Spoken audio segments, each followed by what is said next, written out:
मेरा ख्याल ये भी हमारे खिलाफ साजिश की हुई है इंडिया ने, कि आज उन्होंने कैलकुलेशन की हुई थी, वो बड़ी इंटरेस्टिंग थी कि वो 250 मेरा ख्याल बता रहे थे कि वहाँ लीटर है, वो 250 लीटर की उन्होंने कैसे कैलकुलेशन की, वो बड़ी मजे की है कि अगर इंडिया का डॉलर 175 रुपये पे हो तो उनके यहाँ पेट्रोल की कीमत ये बनती है। ये हमारे इकोनॉमिस्ट ने ये आज इमरान खान साहब को समझाया है कि ये भी भारत का कसूर है, हमारे खिलाफ कुछ साजिश की है इंडियंस ने, मोदी साहब एंड कंपनी ने, उनके इकोनॉमिस्ट जो है उन्होंने अपने डॉलर को 72 74 या वटेवर जो है ना ऊपर नहीं जाने थे। हम देखें हम कितने जनरस हैं, हम 175 180 हम वहाँ पर ले गए इसलिए। और भाई साहब अगर इंडियंस ने इसको रोका हुआ है अपने उसका, आज इंडियन का डॉलर चला जाए 175 रुपये, तो आप उनका हशर देखें, वो तो मेरे ख्याल 600 बिलियन डॉलर से ज्यादा के तो उनको रिजर्व्स हैं सारे के सारे। 120 बिलियन, ये पीनट्स वाली बात मुझे भुट्टू साहब करते थे चीजें। ये 6 बिलियन डॉलर की जो सिर्फ कमोडिटीज हमने इंपोर्ट की हैं फूड की, तो ये अभी भी जो है जब आए थे ये कह रहे थे 15 मिलियन बेल्स होंगी कॉटन की, तो अभी सुना अच्छी जो खबरें आ रही हैं, अच्छी भी क्या आ रही हैं कि 8 की बजाय 10 हो जाएगी मिलियन बेल, या शायद 11 हो जाएंगी मिलियन बेल्स हो जाएगी। बड़ी हद हुई, तूफान आ गया तो 12 हो जाएंगी। गंदम अभी भी इंपोर्ट कर रहे हैं, चीनी के रेट जो है ना दोबारा 130 के करीब जा चुके हुए हैं सारे। तो कमोडिटीज़ का ये 3 साल में इन्होंने कोई वो नहीं किया। अभी शदीद है कि पहले के मुकाबले में, सिर्फ पहले के मुकाबले में जो 3 साल की इनकी गंदी परफॉर्मेंस थी, थोड़ा सा बेहतर हो जाएगा। तो ये तो है। दूसरा जो बाकी 2 बड़ी इंपोर्ट्स है ना, बाकी तो खाम माल की ज़्यादा हमारी इंपोर्ट्स हैं ज़्यादा। दूसरी बड़ी जो इसके अंदर इंपोर्ट आ जाती है वो एनर्जी की आती है, तेल और LNG वगैरह की है। हमें उस पर रहता है कि हम अंडरस्टैंड कर लेते हैं चले कि जनाब दुनिया भर में ये वाले इसके रेट्स ख़राब हैं, पर जब सस्ते थे वो जो मैन मेड गलतियाँ जो आपकी अपनी नाकिस पॉलिसियाँ, नाकिस हैंडलिंग है, और हम वो एक दफ़ा ही रिपीट नहीं करना चाहते कि किस तरह आपने LNG जब $4 पे थी आई हुई कोविड के ज़माने में, बाद में $6 पे आई, जब नहीं ली तो अब $35 के ऊपर जाके वो आपके सारे कैंसिल हो रहे हैं। तो जब वो महंगी जिस तरह ली जाएगी, इसी तरह तेल की आपने राइट टाइम पे ऑर्डर नहीं किए, तो जो इनकी गलतियों की वजह से वो है, और उसके ऊपर किसी का हेड्स कोई रोल नहीं हुए, किसी को नहीं निकाला गया, किसी को सजा नहीं दी गई। लोग अब ये सर्दियों में हमारे पास गैस भी नहीं होगी, लोड शेडिंग भी हो रही होगी, और साथ में जो है बिल भी बड़े बड़े आएंगे। और उसके साथ मैं जो दूसरी साइड दिखाना चाहता हूँ इकोनॉमी की, ये तो रोजी पिक्चर उन्होंने दी ना, दूसरी साइड ये है जो इनके बाकी इंडिपेंडेंट इकोनॉमिस्ट कह रहे हैं, वो कह रहे हैं जनाब हम तो बड़े खौफनाक दौर में जा रहे हैं कि जब ये अगले महीने से लोड शेडिंग गैस की शुरू हो जाएगी, वो आम आदमी को नहीं, इंडस्ट्री की भी बंद होगी, इंडस्ट्री को भी इम्पैक्ट करेगी। इंडस्ट्री को इम्पैक्ट करेगी, इसका मतलब आपकी ग्रोथ रुकेगी, इसका मतलब ये है कि आपकी अनएम्प्लॉयमेंट बढ़ेगी, जो है नौकरियां जाएंगी। तो कैसे ये आप उसके अंदर महंगाई भी मज़ीद बढ़ेगी जब वो वाला सिलसिला करेगा। और तीसरा ये फाइनली कि जनाब ये अभी क्लियर नहीं है कि ये जो 100 बिलियन जो 240 जो 260 एहसास प्रोग्राम के ना वो बजट में थे, अभी ये क्लियर नहीं है कि ये 120 बिलियन आएंगे कहाँ से। मोस्ट प्रॉब्ली ये लोन्स लिए जाएंगे, ये जो है ना कर्ज़ों की सूरत में आएगा। कर्जे में आएगा तो यहाँ पे तीनों डेफिसिट, ये ट्रिपल डेफिसिट हमारे लिए आ रहे हैं। ये इकोनॉमिक्स में आम आदमी इंटरेस्टेड नहीं होता, मगर ये क्योंकि बड़ा ज़्यादा इकोनॉमिक्स पर जोर देते रहे हैं, तो इससे फिजिकल डेफिसिट आपका बढ़ेगा, जिससे आपको IMF से प्रॉब्लम रहेगी। करंट अकाउंट डेफिसिट का बड़ा जिक्र करते रहेंगे जी, वो $20 बिलियन छोड़ गए थे। आज मैं सुन रहा था कि इनका जो है ना कुछ अर्से बाद जो है ना 12 बिलियन के ऊपर इनका भी होने जा रहा है। और साथ में ट्रेड डेफिसिट पाकिस्तान की हिस्ट्री में सबसे बड़ा इनका हो रहा है। सो इकोनॉमिक फिगर्स जो है ना इनके महंगाई के हवाले से, अनएम्प्लॉयमेंट के हवाले से, ग्रोथ के हवाले से वो इतनी रोजी नहीं है जितनी पिक्चर आज प्राइम मिनिस्टर ने की है। या तो प्राइम मिनिस्टर को समझ नहीं है या उनको गलत समझाया गया है। तो ये मैं कोई इससे वो जो आप कह रहे थे ना कि आंख बच गई वाली बात है कि मुर्दा पड़ा हुआ मगर आंख बच गई है। अच्छा क्लास साहब, आप दरमियान में तो बोले क्योंकि आपको अब से रेजिस्ट नहीं हुआ, सेम सेंटिमेंट्स हैं जी, म्यूचुअल फीलिंग्स हैं, क्योंकि समझ नहीं आ रहा कि ये किस तरह का पिक्चर है रिलीफ का।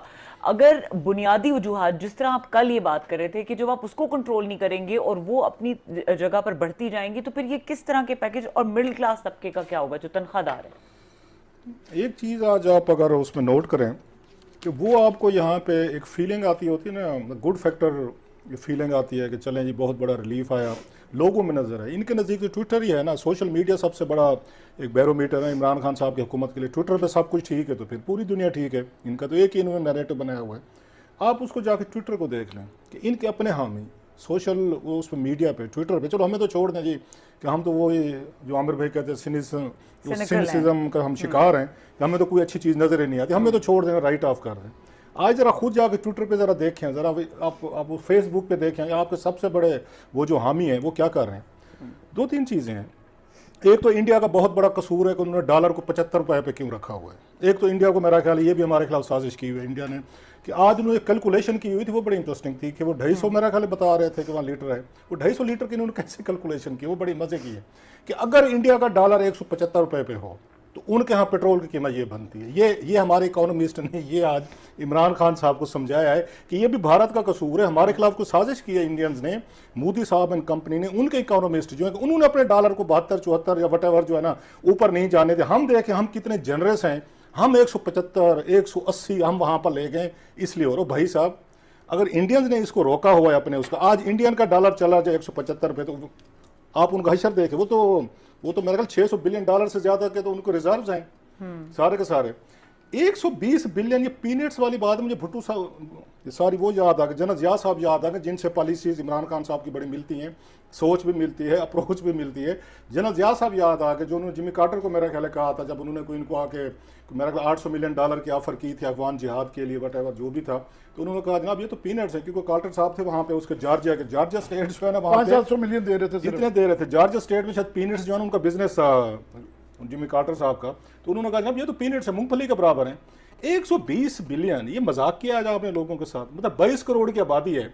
चलो मान लेते हैं जिस मुल्क को 50 या आपके फीसद जो हैं या 12 करोड़ के करीब लोग अमीर हैं, 12 करोड़ जी बहुत अमीर हैं, बड़ा पैसा है उनके पास, और 6 उनकी डिजिट्स में सैलरी निकाल दें, ये बाकी भी 12 करोड़ पे तकसीम करें, कितने 100 रुपये पर बंदे को पड़ता है। ये हिसाब तो दे, मजाक बंदा करता है थोड़ा सा तरीके से करता है, कोई बंदे को हंसी ना आए, चलें थोड़ा सा कर लें।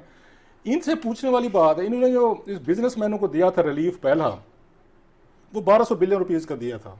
दुनिया भर में बिजनेसमैन जो है, इंडिया में देखें बहुत सारे बिग बिजनेसमैन थे, वो कंट्रीब्यूट कर रहे थे लोगों के लिए कि जनाब आम आदमी बेचारा मुश्किल में पड़ गया, हमने इनके प्रॉफिट इनसे लिए, इन्हीं से हमने कमाया है, आज उनके पास पैसा नहीं है, तो बड़े बड़े बिजनेसमैन थे, उन्होंने कंट्रीब्यूट किया दुनिया भर में कि ये ले लें।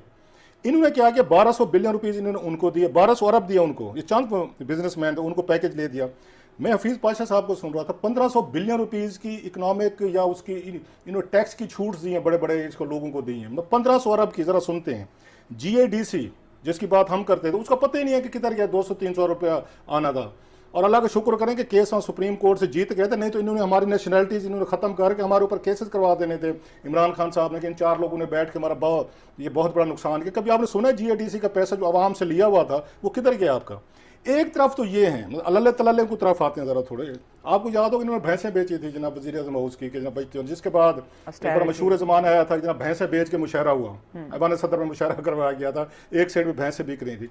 ये बुजदार साहब की अभी खबरें हुई हैं, मैं उनकी देखा, अनवर सुमरा साहब बड़े अच्छे रिपोर्टर हैं लाहौर के, उनकी स्टोरी थी 38 के करीब वहाँ पे करोड़ों रुपए की गाड़ियाँ नई ली जा रही हैं, उनके लिए बुलेट प्रूफ ली जा रही हैं, उनके लिए बम प्रूफ लिए जा रहे हैं, जहाज़ की प्रपोजल आई हुई है।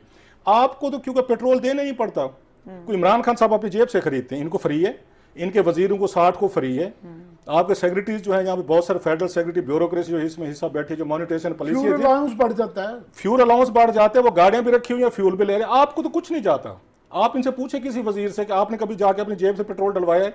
आपने बिल्स ये नहीं दे रहे, वो तो सारी स्टेट दे रही है।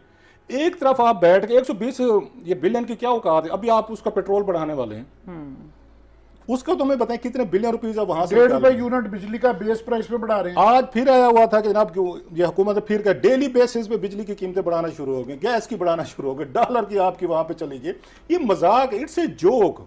हाँ, कौम को इतनी ज़रूर मुबारकबाद होनी चाहिए कि 10-12 दिन बाद जब आपके पूरे मुल्क में हंगामे हो रहे थे, या सैकड़ों के करीब बेचारे पुलिस वाले जख्मी हुए गए थे, जहाँ शहीद हुए, वजीर आजम गायब रहे, कहीं पे नजर है। पहले तो कौम को मुबारक हो, आज बड़े मतलब 15 दिनों बाद आखिरकार पाकिस्तान के प्राइम मिनिस्टर का आपको चेहरा मुबारक नजर आया, कोई जिक्र नहीं किया कि अच्छा थोड़ी सी सिंपथी कर लेते आप उन पुलिस वालों से, उनकी फैमिली से, उनके बच्चों से। वैसे तो कंपैशन की बड़ी कहानियां रामलीला नौटंकी हमें समझाई जाती, कंपैशन, रियासत मदीना में दर्द दिल। आज आपके लिए 2 लफ्ज भी नहीं थे, आप पुलिस के लिए, शोहदा के लिए, बच्चियों के लिए जो वहाँ यतीम हुए, सारे कुछ हुए, कि 2 मिनट चले लिप सर्विस, इनकी लिप सर्विस होती है।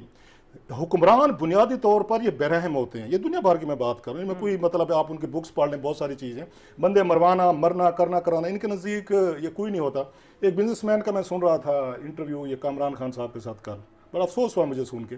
उन्हें भी 8-10 पुलिस वाले मार मरा जाते हैं, क्या फ़र्क पड़ता है इससे। ये नेशनल टीवी पे बैठ के बहुत बड़े बिजनेसमैन कह रहे थे, मैंने खुद उनका क्लिप सुना है, वो माप होता है जी किसको पहचाने किसको पकड़ें। आप लोगों के घर में कोई इस तरह खुदा ना खासा किसी के साथ हो तो फिर आप यही अल्फाज कहेंगे। वो कहते हैं जिस तन ला के वो तन जाने। आप टीवी पे बैठ के बातें कर रहे हैं कि जनाब खैर है 8-10 लोग मारे गए, क्या फ़र्क पड़ गया। ये जब आपके अप्रोच, और वो इमरान खान साहब के सबसे बड़े करीबी हैं, वो इमरान खान साहब के सबसे बड़े ज़्यादा काउंसलिंग भी करते हैं, उनके